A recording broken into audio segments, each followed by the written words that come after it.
जय श्री राम, राधे राधे, जय श्री गणेश। स्वागत है आपका अपने YouTube चैनल संस्कृत धारा में और मैं हूं आपका अपना MD शास्त्री। आज हम बात करने वाले हैं पितृदोष का निवारण अगर हम किसी रत्न के माध्यम से करना चाहें तो कैसे कर सकते हैं।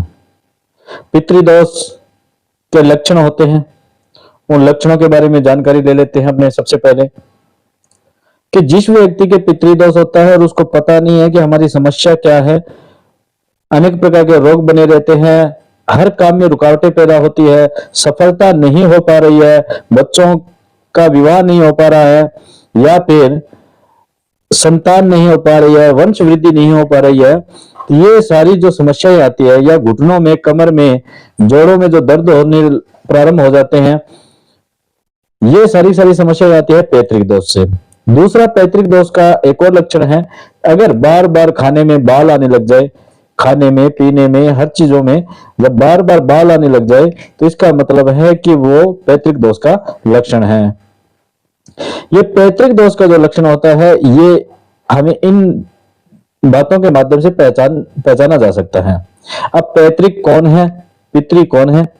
पितृ वैसे तो 5 प्रकार के होते हैं, लेकिन ये जो लक्षण होते हैं ये किसके होते हैं कि जो हमारे पूर्वज चले गए, जो हमारे पूर्वज चले गए, और उन पूर्वजों में जिस भी पूर्वज का या सभी पूर्वजों का पूर्ण विधि पूर्वक संस्कार इत्यादि नहीं हुआ है, कोई त्रुटि रह गई है, उनका पूरा हमारा जो संस्कार करना है वो नहीं कर पाए हम, जैसे नारायण बलि नहीं करा पाए हैं, या फिर उनका समय अनुसार कार्य नहीं कर पाए हैं, किसी प्रकार की त्रुटि रह चुकी है, किसी व्यवस्था में त्रुटि रह गई, किसी प्रकार की कोई कार्य क्षेत्र में त्रुटि रह गई है, कोई इच्छा रह गई है, ये अनेक प्रकार की जो समस्याएं होती है उससे ही हमारे पैतृक दोष लगते हैं। क्योंकि हमारे जो जीव जाते हैं उनकी अगर किसी प्रकार की त्रुटि रहने के कारण वो क्या रहते हैं कि वो प्रेत योनि में चले जाते हैं, उनको उस स्थान पर स्थान नहीं प्राप्त होता जहां पर उनको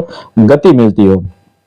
इसलिए उसका निवारण करने के लिए फिर से पितृदोष का निवारण करना पड़ता है। पितृदोष से अपने को निवारण करने के लिए ब्राह्मणों के माध्यम से, विद्वानों के माध्यम से, ज्योतिषियों के माध्यम से हमें अनेक प्रकार के निवारण बताए जाते हैं, जिसमें सबसे विशेष निवारण होता है गायत्री मैया के जप और श्रीमद् भागवत, मूल भागवत का पाठ या वाचन भागवत साथ में हो। इस प्रकार क्योंकि उनका विशेष प्रधानता है, साथ में नारायण बलि हो या त्रिपिंडी हो, गया श्राद्ध हो, हरिद्वार के नारायण शिला पर हो, ऐसे अनेक प्रकार के जो स्थान हैं उन स्थानों पर जैसे जैसे कार्य करके अलग अलग प्रकार से ये निवारण किया जाता है। परंतु हम यहाँ पर लेकर के आए हैं रत्नों के माध्यम से। अगर हम पितृदोष का निवारण कुछ हद तक कर सके, कुछ हद तक, पूरा नहीं कह सकते, कुछ हद तक कर सके, जिससे अपने कुछ सफलता को प्राप्त हो जाए, हमारे पास में कुछ पूंजी इकट्ठी हो जाए, उसके बाद में हम उसका पूर्ण रूप से निवारण करा पाए, उसके लिए मैं आपके पास में ये कुछ रत्नों के माध्यम से पितृदोष का निवारण कैसे किया जा सकता है उसके बारे में चर्चा लेकर के आया हूं।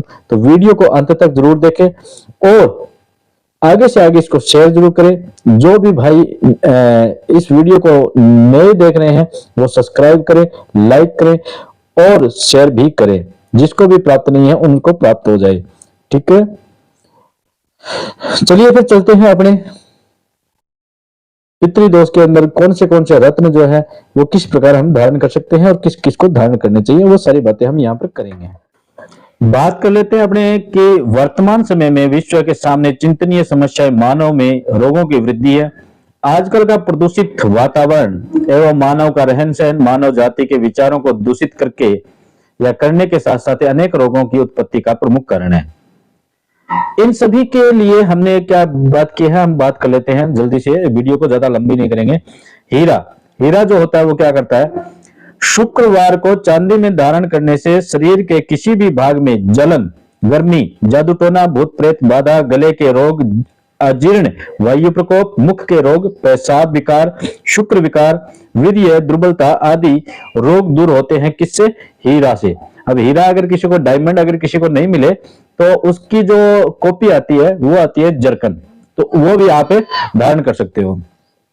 उसके बाद में बात करते हैं मोती की। मोती को धारण करने से पेट संबंधी रोग, लीवर, किसी प्रकार की सूजन, अनिद्रा, मानसिक रोग, मूत्र रोग, खून की कमी एवं निर्बलता, आंखों के रोग, प्रदर रोग, रक्त का अधिक प्रवाह और फेफड़ों एवं हार्ट संबंधी रोग अवश्य दूर होते हैं। रत्न को सोमवार के दिन सुबह सूर्योदय से पहले पहने। ठीक है। फिर बात करते हैं माणिक।